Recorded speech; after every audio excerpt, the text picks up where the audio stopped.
All right, let's get started. Hi, everybody. Thanks for tuning in today. Welcome to my podcast, Marriage is About Love, Divorce is About Money, which follows my book by the same title, Marriage is About Love, Divorce is About Money. We're going to talk to Jamie Grossman today. I'm very excited. She is a superb real estate advisor in Wellesley, Massachusetts. And Jamie, I'm sure you handle all types of projects, all types of real estate transactions throughout New England. Is that right? That is right. Okay, perfect. So I'm excited to have Jamie here today because a topic that we talk about a lot is the marital home and buying real estate, selling real estate as you're going through the divorce process is very complicated. It's expensive and it's very emotional.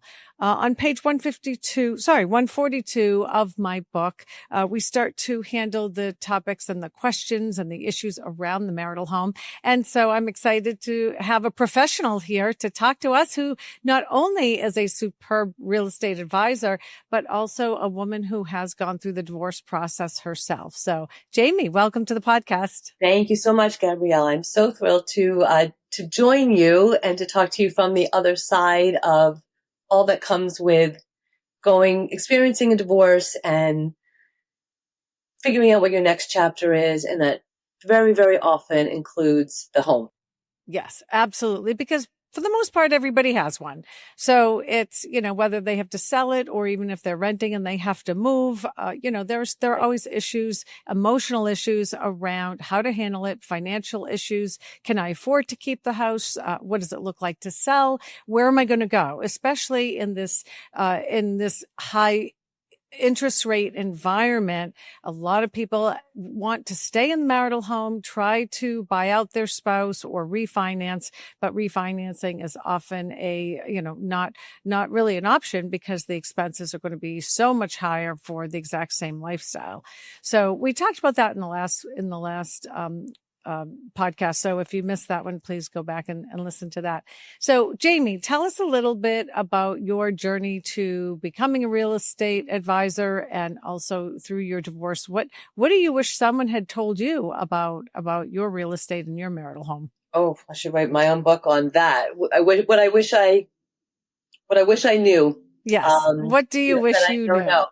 Great. So start. I went through this experience several years ago, and I think if it comes as a surprise or it's that great disappointment and it's not mutual, life kind of goes upside down. There's so many emotions wrapped up in a divorce. So there are your emotions, then there's your children, never mind your friends and things like that. I'm very focused for myself and for my friends and my clients on the emotional aspects of a divorce. And what I wish I had been able to do then, because it was an emotional time, was to kind of silo my emotions and those of the kids and the family home and the potential moving with the actual practicality of the financial practicality of keeping or selling the house. When I went through my divorce and we went through our finances and all the stuff, I ended up staying in my house for a couple of years. And I got my last child. She got 1 year. I have 3 daughters and she had 1 year of college. And then we sold. It really was probably a year too long. But again, there was kind of that emotional component to it. And what I wish I had done was really spelled out financially what that meant for me to keep that home another year. And that's what I did. And it's long in the past. I did choose to buy another home. We rented for a little bit in between. Renting is very freeing.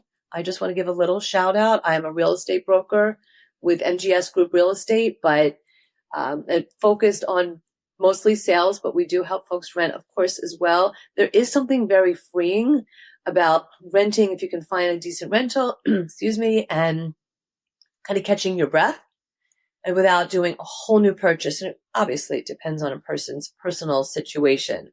But I think that it's very important when you're going through a divorce to really consider what are your finances going to be. And if you're coming from a place of being an at-home mom or an at-home parent, you have to remember that when you get whatever your settlement is, whatever your agreement, whether it's a settlement, a couple of years of a payout, whatever your particular agreement is, if your spouse has been working while you've been at home, they continue to make money. You are suddenly on a very fixed budget. And even if it's a huge budget, it's not what you're used to. because it's still half of what you're used to. And there isn't that other, well, I got a bonus, so now we can renovate this or take that vacation. And you don't realize it necessarily right away because maybe even your monthly payment sounds very manageable, but you have to realize it's a fixed amount. So if you're going back to work, that's great, but just take your divorce settlement, your payment, and make sure you figure out what you really can afford now and in the future. I really found that once I made the decision to move, and my kids were grown, I had a daughter in college, and she was still sad. Every single day we were packing up the house the summer she was home. Every day, every day, every day. She didn't even live with me. But when I finally did sell the house, find where I was going next, and unpack, she came over and she kind of looked around and saw the familiar photos and the knickknacks and some of the familiar things around. And she looked at me and she said, I'm really sorry about that summer, Mom. Like you are where home is. And you really need, if you're going through a divorce, I really encourage you to kind of take care of yourself. You can prioritize yourself because if you are happy and setting yourself up for success, your children will see that. And that was just a really value. I wish I had the bandwidth, the mental clarity to think about that then. I really wasn't able to separate. I made the decisions I made in my own little vacuum, not necessarily thinking about what could have or should have been taking place, I should say. Sure. So Jamie, so when you left your or when you kept your marital home, you bought your spouse out of their equity. Is that right? Well, it was kind of the divide, however it was divided. There was another home, you got this, you get this, kind of thing. There was okay, but you gave up something in order for you to keep your home, and you gave something else of value up. Yes. To make them whole for what you were keeping on your side of the balance sheet, right? Yes, that's true. Okay. Yes. And so you didn't go through the process of looking at your cash flow, looking at the expenses of the home, or, going through that analysis of whether or not you should keep the home. You made an emotional decision. Is that right? Well, I did go through the analysis, okay. and I was able to keep the home, but it did cost me a lot to keep the home going, more than I really needed to be spending. So I didn't do anything dangerous for myself financially, but I don't know that I had the capacity, the mental and emotional capacity to really say, I'd love to stay here another year, but truly I should go. So when I do speak with my clients who are going through a divorce, I'm able to kind of talk to them about this. It's just so emotional. I've sat at a kitchen table with a client and cried with them because I can cry easily, with this topic. It's so emotional. And it's sometimes so hard to realize there's a whole life beyond what's changing for you. Yeah. You have your whole life to live, and you should live it as happily as possible. And even when things go upside down and you're thinking about, oh, how can I sell the house? And the kids love their room and my friend lives next door, but there's something so powerful about a new view. Sure. My tagline is love where you live. And it's not just the house. The house can hold a lot of memories that are good, but they can also be really, really negative. And it's very cathartic. And I've had clients come back to me and say, well, like you're the real estate life coach. Like you're right. I love my new view. It's fresh. It's cathartic. We don't have all the, cobwebs in the corners of our old life. And the kids feel that as well. And I think there's some value to, depending on the age of the kids, but being kind of as transparent as you can. Not nasty about your ex at all. Just, this is going to be the best decision. We're going to be together.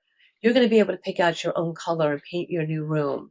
But this is going to be good for me because once those kids grow up and they go off, your money is your money. And you need and you deserve to live the life you want to live. And that includes where you put your head down. The other thing I'll say is that it's really helpful. It's really scary if you don't know where you're going. And so sometimes, and I've worked with people just to start to look, even if it's too soon, even if it's the divorce isn't, finalized, or maybe it's going to take months and months and months, but it really helps you make the move if you know where you're going to put your head at night. letting And go is so how do you help people find the right place to live as they're perhaps downsizing after the divorce? Do you recommend they stay in the same town, move to a cheaper town with fewer, cheaper taxes, farther from the city, closer to the city, in the city, perhaps? How do you advise people a lot of that has to to do make with, that? oh, sorry. That's right, make that next choice. So a lot of people, it depends on the kids. So if you're dealing with children, not everybody is, but if you are and they are in the public school system, then you need your address to continue their schooling. Maybe your soon to be ex-spouse has a residence in that town. You only need one address. So I get it. You want to stay in your town. Your friends are there. You feel kind of embarrassed. It's hurtful. Everyone's talking about you, like all the stuff that's so heavy in the moment, which will eventually dissipate. Um, don't stay in the town if you don't have to and it doesn't make financial sense for you. This is back to my silos, the emotion of wanting to stay where you are. See, I don't need him. I can do this. I can make this happen. If it's going to hurt your wallet, eventually you're not really going to care about that town. I really, really believe that. And you will have been smarter moving maybe the next town over. First of all, you get maybe go to a different grocery store, a different CVS. You're not bumping into everyone. You have to start your life. You deserve to start your new life while you're dealing with the kids. If the kids are in private school or they're grown, I loved getting out of my town. I love my town. My kids grew up there. It was very, very cathartic for me to leave my town. I only went the next town over. I didn't leave, the state, but I went back. I was a little very suburban. I wanted a little more urban suburban lifestyle. I found a smaller house. The kids weren't going to be there anyway. I don't need all the bedrooms and bathrooms. Keep in mind, if you have older children and you think that they are settling in your town or your city or state even, you don't need a house to house all of your children. When they are grown up and they have an apartment of their own and they live somewhat locally, they're not sleeping over. And this is a conversation that comes up with my clients a lot. Well, I have 3 kids, so I need a 4-bedroom house. No, you don't. They're grown up and they're not sleeping over. I always want them to, but they don't want to sleep over. They come for dinner and they go home. So really think about, even if they're in high school and they might come home for a year or two, they're really not going to be living with you forever. You don't need that big house with all the bedrooms and bathrooms and like you've raised them. And I Sure. think that helps people think differently. And what do you think for people who have grandchildren and they're grandparents now and they want the kids to stay over, maybe just a 2 or 3 bedroom house, right? They can share a room or they can have a slumber party in the living room or something. I mean, there are ways around that, right, Jamie? Absolutely. I have 3 little grandbabies now. So I have a 3-bedroom home and they were both kind of guest rooms when my girls would want to come home sometimes. I took one of them and I put in a trundle day bed so there can be a sleepover and there's a crib. And I do have this little one sleep over and the other one's just an empty guest room. It could be an office. It could be a studio. It could be anything. No, really nobody's in there. Really nobody's ever in there. So I do have the kids. And if one of my kids wanted to stay for a night or two, they could. But keep that in mind. If you think everyone's staying local, you do not need to surround yourself with a house to house all those people. Make sure you have a table maybe where you want to have a holiday. I think that's a lovely thing Sure. to do and be able to gather your family around you. Well, one thing I've been seeing with divorced families is instead of everybody vacationing at grandma's or mom's place, they take a vacation and they rent a house in New Hampshire or in Maine or in Florida, and they all come together in a different location rather than back at the family home. And it becomes a vacation and time spent together doing, new and adventurous things as opposed to going home again. And so it's a vacation for mom or dad as well. So that can I be, love that. making new memories New as opposed memories. to being focused around the home. But The that's new that. memories are so important. If you can kind of hold it together and create those new memories, it doesn't have to be in the family home. I really think even for the kids, if you think about it, you're holding on for the kids, but the kids might be sad coming home to that same house and, dad Mhm. or mom isn't there anymore.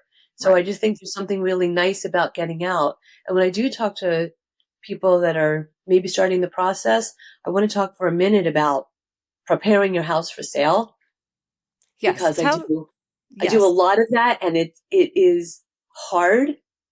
It's hard because it's emotional. And I just wanted to make sure I didn't forget to say, if you are starting the divorce process, you should also start thinking about packing up your house now. I think I spent a year or more because I was staying. So it wasn't this rush. I did not have the situation where the sale of the house was part of the divorce. So it depends on that's a different situation. But if you think you're going to be in motion, I really recommend getting started. And by that, I mean, one of the things I did was I took my photo albums and I had them digitized. Um, I didn't want to take them all with me. I was downsizing and I had this whole closet of, photo albums. Not all of them. I kept some of them. That's a really wonderful thing to do. And it's a bit of a project to do it. If you don't want to do that, that sounds expensive, or you don't feel like doing it, you can at least I would take small moving boxes because they get heavy, and pack up the photos and put them in an empty space. If your basement's dry, if you have a spot in your garage, if you have an extra guest room, as a real estate broker, I don't mind showing a buyer that a house is in motion and being packed up. But start to pack up those things. If your children are older, they're in college or they're moved out.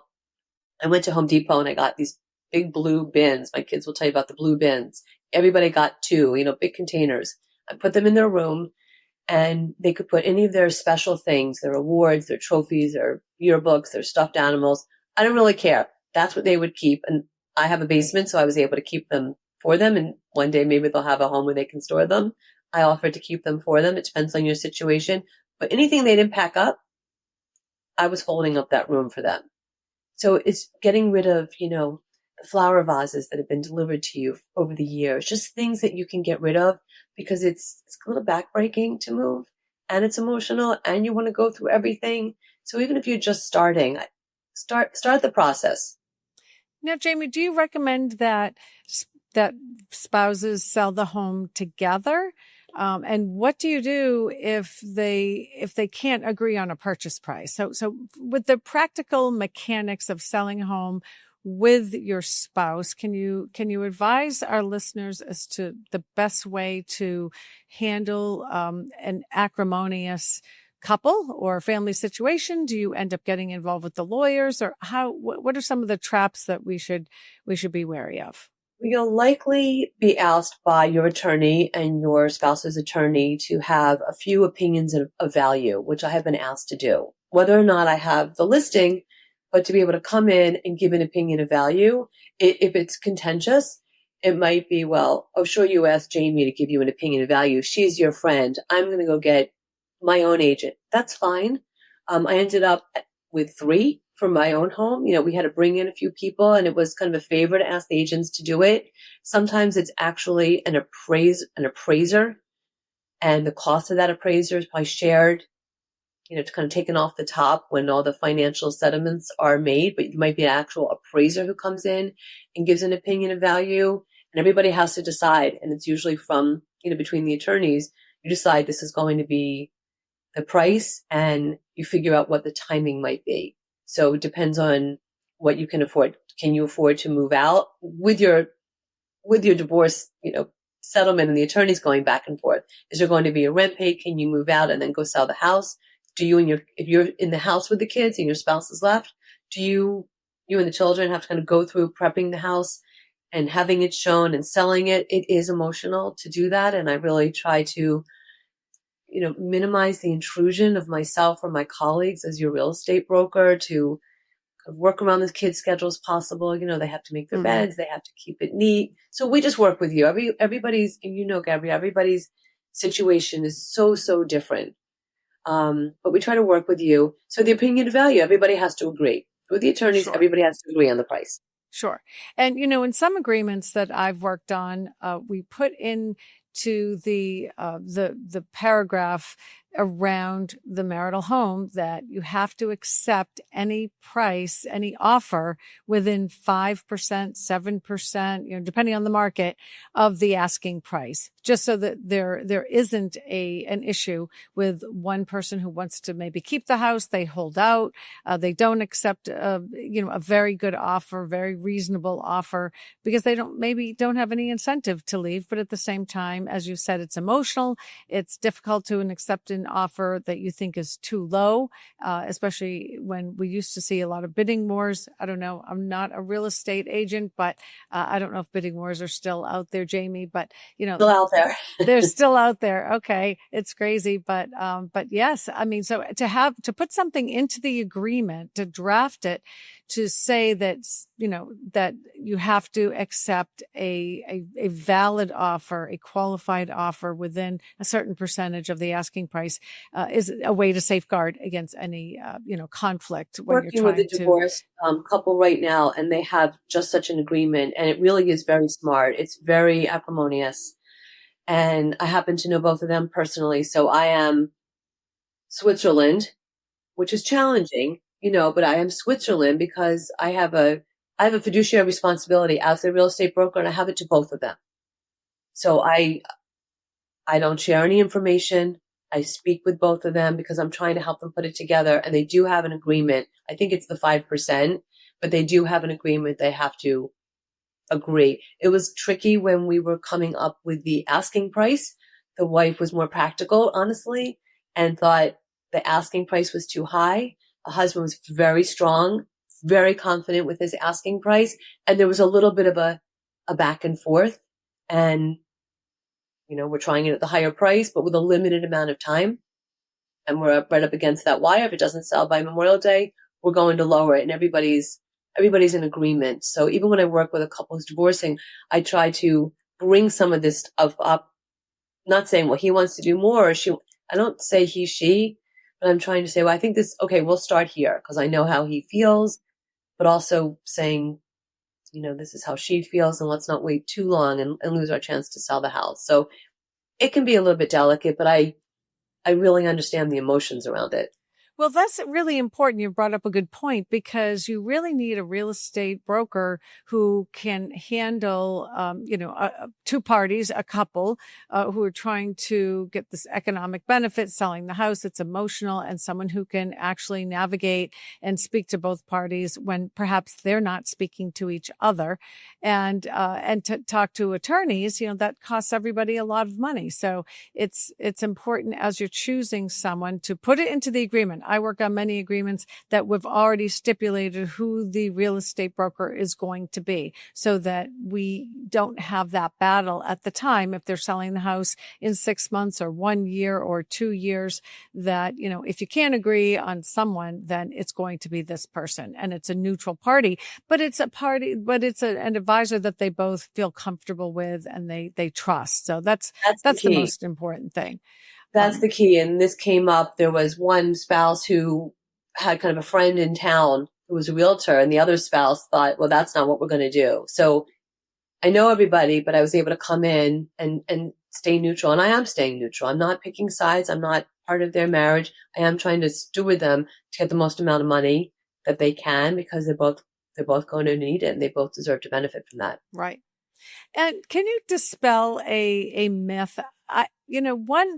I was working on a case last year, and everyone sort of felt like the house was sold. It was a very premium piece of property, and the house was sold what we thought was a little light. The selling price was light, and everyone said, "Oh, the other party, they must have done a side deal." Have you heard of this, where they think that somebody is paying, the buyers, the buyers are paying a certain amount of money, 100,000, 200,000 on the side to just, to help out one of the parties? I don't know. Very unethical. I'm not saying it happens or not. I'm just saying this comes up a lot. They said, well, there must be some side deal, or there's something we don't know because this house is, was worth so much more. I don't know. Have you heard of these side deals? Have you heard of the myth out there that they exist? Do they exist? Anything I haven't you can heard of them. No? I Okay. haven't come across that. You would have Okay. to have, I can't even really picture that. Somebody would have to be really, really quiet about getting slipped some money. The real estate attorneys wouldn't know about, I imagine wouldn't know about it, or they'd be, breaching their ethics. The divorce attorneys wouldn't know about that. I love when other people say, oh, your house is worth more. Are you a real estate agent? Have you done the comparables? Do you know what the market's like right now? It's really, really unfair, especially when you're going through divorce. It's really, really unfair to have somebody whispering in your ear that isn't a professional in the field telling you something that may or may not be true. That is an added stress to somebody going through a divorce, that if you have that in your life and you're listening to this, shut that down. Just shut that down. If you've got your best friend in town saying, oh, but Jane got this much and I can't believe you're not getting that much, say just thank you, but I really have to stick with the professionals. I really don't want to talk about it. Shut it down. You don't need that extra. That stresses me out. I'm feeling bad for someone who's going through that, because you don't need any extra voices in your head. You have a lawyer. You need a financial advisor. I went through 3, during I really had to get a handle on my finances and who I thought I wanted to trust and what they were doing. And, you deserve, I'm happy to talk about that another time, but you really deserve to have someone, whom you trust and can speak to even during the divorce. Don't wait till after the divorce. You need someone, a financial advisor on your side during the divorce. You have your accountant, you have your financial advisor, and you have your lawyer. That's your team. And then when you have your realtor, because it's a big chunk of change that you're selling or going to sell, or even retaining that asset, you need your real estate advisor to make sure that they're part of your team. That's what I do. Well, Jamie, there's one more team member you didn't mention, and we addressed this in the first chapter, the first few pages of my book, which is your therapist. So you need your financial advisor, your attorney, and your therapist, and then your other advisors as they come and go. Real estate advisor, absolutely, when the time comes to buy or sell. You don't need your neighbors or your friends. No, you don't need your neighbors. Your best friends, your cousin who just got divorced, who got a much better deal, than you did, may or may not be true. You really don't know. But Jamie, this has been so great. Thank you so much. How do we find you? How do our listeners find you? They're thinking of buying, they're thinking of selling. They'd love to pick your brain and, have I love it. Great to talk to you. So it's Jamie Grossman. I'm at MGS Group Real Estate. We're located in Boston and Metro West of Boston. We serve the Cape and the Islands. We're all throughout the New England area. You can look me up online, Jamie Grossman Real Estate. I'm happy to talk to you, whether it's about Massachusetts real estate or just your divorce or anything you want. I really love to try to help people move on. And let me tell you, there is light at the end of the tunnel. You are going to have a beautiful life. This is one chapter, and you deserve to go on to the next chapter with grace and with joy. Take care of your kids, but really just take care of yourself. Yes. And you speak from experience, because you're doing awesome. You are doing an amazing job post-divorce, and you're remarried, right, Jamie? I'm remarried just 1 year, but it's 15 years later. We've been together a long time, but we took our time. There's no rush. There are no rules. There are no rules, and there's no guidebook. So you can call me. We can chat about divorce, real estate, anything. Well, there is one guidebook, and it's called Marriage is About Love, Divorce is About Money. It doesn't address the next step about getting remarried, although you must get a prenup. That's my next book. But yes, everybody needs a prenup. Yes. All right, Jamie, thank you so much. I appreciate your time today. This was great. Everybody, thank you for tuning in. My name's Gabrielle Clemens. You can reach me at www.gabrielleclemens.com. You can call my cell 781-910-4770. Love to hear from you. Thanks for tuning in, and we'll see you next time. Thank you for listening to Marriage is About Love, Divorce is About Money podcast with Gabrielle Clemens. Click the follow button to be notified when new episodes become available. To ask questions about topics covered during the show, or to get a copy of Gabrielle's book, Marriage is About Love, Divorce is About Money, head over to www.gabrielleclemens.com. And don't forget to check out the show notes for additional contact information.